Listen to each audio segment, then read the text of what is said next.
പരാജയമാണെന്ന് അവർ കരുതുന്നുണ്ടെങ്കിൽ അവർ കരുതിക്കോട്ടെ. ഇത് കണ്ടുകൊണ്ടിരിക്കുന്ന ജനങ്ങളുണ്ട്. ഞങ്ങളതിനോട് ഈ പറയുന്നതിനോട് യോജിക്കുന്നില്ല. കണ്ടുകൊണ്ടിരിക്കുന്ന ജനങ്ങളുണ്ട്. ഞങ്ങളുടെ കൈവശം വന്നിരിക്കുന്നതിൻ്റെ കാര്യങ്ങളൊക്കെയുണ്ട്. അത് ഞങ്ങൾ വിശ്വസിക്കുന്നു. അതിൻ്റെ അടിസ്ഥാനത്തിൽ ഞങ്ങൾ പ്രവർത്തിക്കുന്നു. അവരിത് പറഞ്ഞു നടന്നോട്ടെ. അവിടെ നിന്നാണ് ഞങ്ങൾക്ക് നഷ്ടം. ഇതിനകത്ത് വലിയ തരത്തിലുള്ള ഒരു UDFന്റെ വിമർശനം അതുപോലെ പരിഹാസ്യമൊക്കെ വരുന്നൊരു സാധനം നമ്മുടെ പയ്യന്നൂരിലുള്ള ജോത്സ്യർ പറഞ്ഞിട്ടാണ് ഇത്തരത്തിലൊരു സംഗമം സംഘടിപ്പിച്ചതിൻ്റെ കാര്യത്തിൽ വലിയ തരത്തിലുള്ള പരിഹാസ്യം. എനിക്കത്തരമുള്ള ഒരു കാര്യവും എനിക്കറിഞ്ഞുകൂടാ. എനിക്കറിയാത്ത കാര്യങ്ങൾ ഈ ഭാവനയിൽ സൃഷ്ടിച്ചെടുക്കാൻ ഞാനില്ല.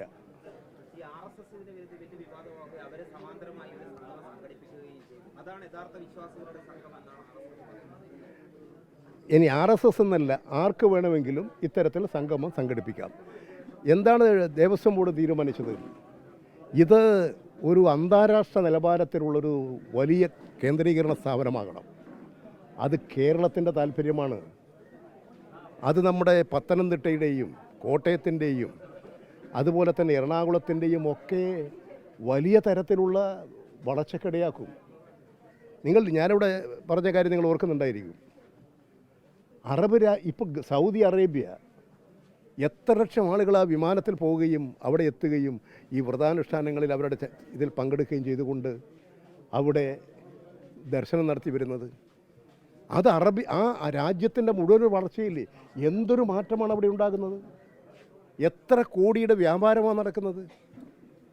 എന്തൊരു പുരോഗതിയാണ്. ആ പുരോഗതി നമ്മുടെ കേരളത്തിൽ അയ്യപ്പ വിശ്വാസികൾ ലോകത്തിലെല്ലാം ഉണ്ട്.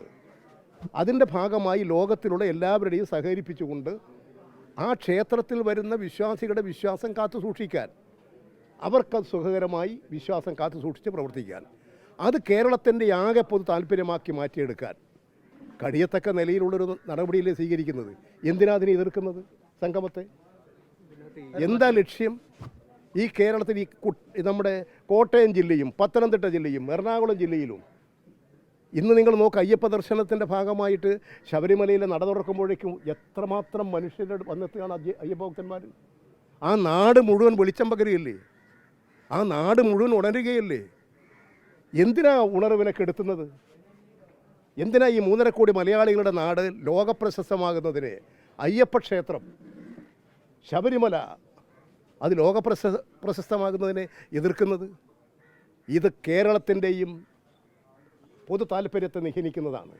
വിശ്വാസികളുടെ വിശ്വാസത്തെ പോലും നിഹനിക്കുന്നതാണ്.